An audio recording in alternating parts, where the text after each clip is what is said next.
Toyota kasi sabi ni Madam Mel, bibilhan daw niya ako ng car. Okay. For the service. Yes, for the service of the Island Nature Spring. Baka ikaw na talaga yung very good mother. Kung wala ng flyers, ne? Hindi ako nagka-flyers. Excuse me. Why should I go there if my band can actually fly away? Oh my gosh. I actually graduated in the University of Harvard University. Really?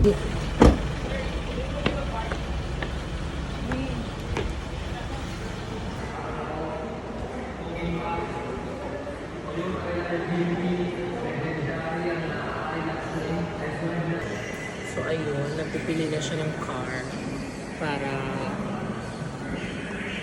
bibilhin niya ng cash. Mas mura lang o 20. Ito kami kapag ito. Pwede naman po siya mag-astay sa management.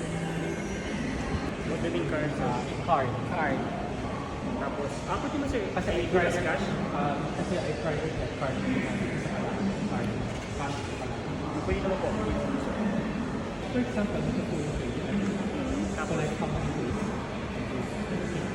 pwede mo ito sir, one day processing. Basta, yes po. meron tayong meron tayong May available tayong unit. Pwede tayo one day lang, 2 days tayo unit. Kasi, priority naman siya kasi cash naman. Itong unit.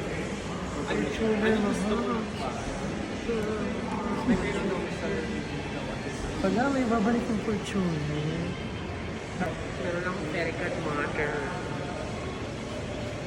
Hindi ako nakakapaniwala. Ito daw gusto niya. Ito daw gusto niya. Ha? Oo. Napakaanga. Ay, ayan, nakakash kami.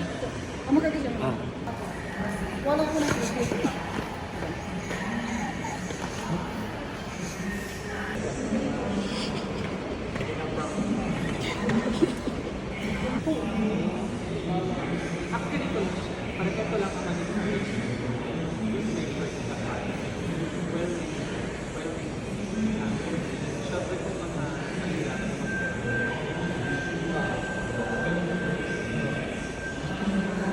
Ito yung top of the line culture. So, walang magpasalamat sa nag-sponsor nito talaga. Yung goal niya daw kasi is to bring back the Fortuner. So, para maging masayang pamilyang Marangayan. So, ngayon, binabalik niya, mas top of the line pa yung binalik niya. I think it will take 2 to 3 days po yan pag in-wire yun. gagawin ko na lang. Kayo na lang mag-ano din dito sa just check na lang the files. And after that, let me know na lang kung anong gagawin natin na practical para at least wala ng hassle. Kaya Huwag ka na mag-picture mamaya mga pakulit ko na. mga ano, mga Hindi ka tapat bayaran. Mag-hawak na susi. Ayaw na namin doon. mabilis lang matuto dito.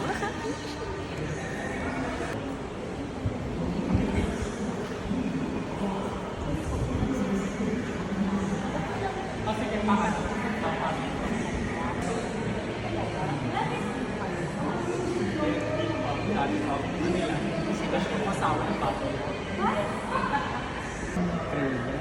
Nagpapawisan na. Nagulat din po kayo. Paano po? Very good mother. Magkano po? Mga 20,000. Ito na lang. Oh, pwede rin yan, actually. Kasi parang lang hindi maklaro yung tao sa loob. Sobra. Para sa kanila. Sabi niya sa amin, di ba nawala ng picture? Pinapanyanggaling ko siya. Kasi pan siya since day one.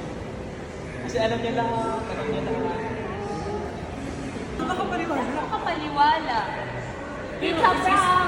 Hindi! Kailangan lang. May sobra po kami. 100 po din ang Taman tadi di kon ma'am. Tapos ito na lang din po yung process natin. Oo. Di ba rin po, ang tawag dito, isa maya-maya. Revisor. Para po yan sino kasi serious ko na na hindi yung ano, yung pinunta ko talaga dito. It's not about, kasi kung saan ako masaya, so, doon ako komportable, doon na lang ako. Yun na naman tayo, bawal ko umiyak. Taki ang buhay. At saka nung nagkikwento, Emotional at saka sila. nung nagkikwento kasi sila na nung binenta nila yung Fortuner nila, siguro I was actually here because ibabalik yung Fortuner. You get what you do. Yeah. Yes. Kasi may Kaya gawin natin natin. ito pa, gamitin mo yan sa pag-improve na kung iyak, impact na lang. Thank you. Thank you, Kuya Will. Hindi, it's like for me talaga. Parang I saw, Balik mo ha. nakita ko, Of course! nakita ko By the way, kasi ano yung naman eh? struggle. Dayan po. Nakita ko yung struggle na, nakita ko yung struggle na, tsaka mabuting tao. No, naniwala ka na ng good and bad karma. Yeah. Madam, thank you na. Thank you, ma'am, sir. Thank you sa magandang service. Parang yung point ko kasi, like, parang, di ba, hindi nabibili yung pagkakaibigan sa kotse. Ang importante, masaya ka, nakakatulong ka. Tsaka, syempre natural maraming sasakay siya. Tsaka you really deserve it. Sa Thank lahat ng you. paghihirap mo, sa lahat ng ano mo, you deserve it. Ito lang masasabi ko, more guest ang mapapasakay natin dyan. More blessing talaga. At saka, More blessing. gusto And ko isipin mo, you deserve it. You really deserve it. Thank you so much. At lahat ng yon ay part pala sa kanyang pinaplanong pangi-scam sa amin.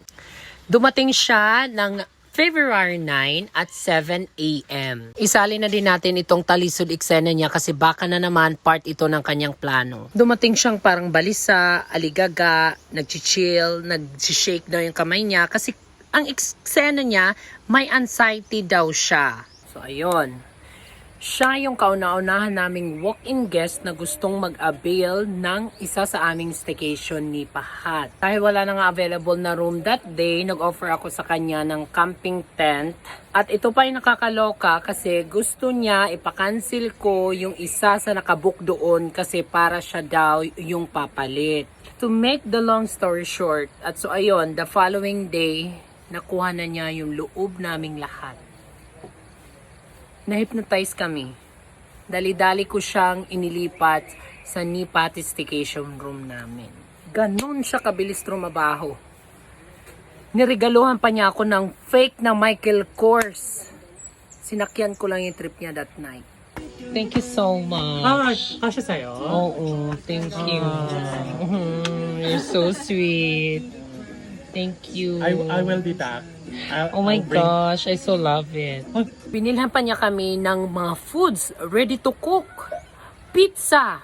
Talagang ginagawa niya yung lahat para makuha yung loob lalo naming lahat. Thank you, sir. Thank you so much. Ayan. I love talaga ni Sir masali sa vlog kasi he's very rich in Asia. Ayan, thank you so much. Ayan, 5 boxes of pizza. Thank you. Na na na na na na na na. Karawat. Na na na na na na na. Noong mga 2 araw niyang pag-stay dito sa amin, nagbabayad pa siya. The next day, nagtatanong na siya sa akin kung saan pwedeng magpapalit ng euro. Ako naman itong nagmagandang looban niya. Sabi ko, Sir, huwag ka na lang magpapalit ng euro dito kasi mababa ang palitan ng euro dito sa Samar. Kung meron kang online banking, pwede mo i-transfer na lang sa bank account ko. Ewan ko ba itong si Gaga? Kasi hypnotized na ako eh. Bakit sobrang nagtiwala talaga ako? Kasi yung kwento niya, bakit euro yung dala niya? Kasi isa siyang teacher sa Europe. Tapos ayun na, ako pa yung pinag-transfer niya ng pera sa bank account ko. May apps, Diyos ko. Magagaling na scammer ito. Meron silang apps. Nakita ko doon, nasilaw ako. Yung pera niya doon, 11 million sa peso. Tapos sabi niya, wait mo lang ng 2 to 3 days kasi pa yan magre-reflect sa bank account mo. Diyos ko, sino ba naman hindi maniniwala na may apps? Makikita mo yung ganun kalaking pera, nagtiwala ako. So lahat ng pinabili niya ng kambing, akin yon. Yung pinangregalo ng Valentine sa mga staff ko, akin yon. Yung mga pinakakain niya dito sa amin, akin yon. Lahat ng gastos, akin yon. Isang buong kambing ang gusto mo. Isang buong kambing. Buhay. Oo, Kakatayin. So, ayan mga Bev. Hindi ako nakapag-vlog kanina sa sobrang busy ko. Ayan na yung ating kambing na kaldereta na kambing. So, ayan. Thank you, Madam Mel. Tapos, every time na aalis siya, nanghihingi siya ng pera sa akin. Kasi nga, may inaantay nga kaming pending na transaction na foreign account sa bank account ko na 3 days pa bago mag-reflect. Talagang paluwal ako ng paluwal sa kanya. Yung mga bills niya, hindi ko na muna sinisingil hanggat hindi pa nga pumapasok sa bank account ko yung pera na inaantay namin. Nag-open up siya. Isa siyang teacher sa Europe. Pinag-aral siya ng ex-husband niya na nagtatrabaho daw sa Rolex. Mayaman. So, nag-iisa daw siya sa buhay. Malungkot yung buhay niya. May paiyak-iyak pa siya at may sakit siya sa puso. Yun yung nahook talaga kami sa story niya. So, sa madaling salita, mayaman na may sakit sa puso na teacher sa Europe. Tapos basta ang galing. Sobrang galing ng taong to. May apps sila, as in, literal na apps, literal na online banking apps. Talagang makikita mo doon ang laki-laki ng pera niya. Ang sarap. Creamy. Ano? Talagang ito masasabi mo na pagkain na hindi mababayaran. Pagkain daw na hindi mababayaran. So pati yung mga regalo niya daw sa aking mga staff, regalo niya sa akin, na pera ko naman yung pinambili doon kasi nga nagpaluwal nga ako.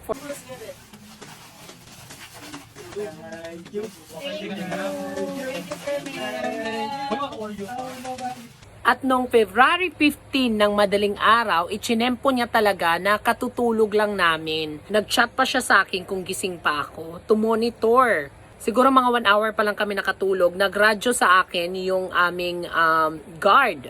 Dali-dali kami bumaba kasi ang sabi, putang inang tumbak lang to, nagigigil ako. Nahihirapan huminga kasi nga ang press release niya sa amin dito may sakit siya sa puso.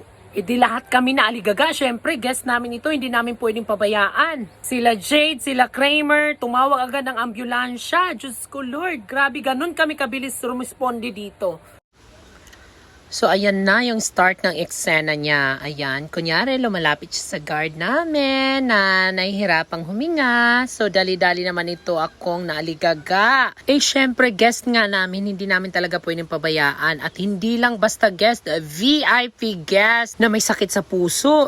Syempre, hindi natin pwedeng pabayaan. Ito yung mga nangyari. May kinakausap siya na kapatid niya na sinisisi niya na hindi daw siya sinasamahan magpa-hospital. Isali ko na rin to kasi binidyohan niya yung sarili niya dito na naghihingalo ang eksena niya pero hindi talaga totoo. So eto na ang mga last will testament na ang mga gusto niyang iwanan sa akin. Kailangan daw niya agad maikabalik sa Europe kasi daw para mailagay ako doon sa last will testament niya. So hanggang dito sa point na to guys, na-hypnotize pa rin talaga niya ako.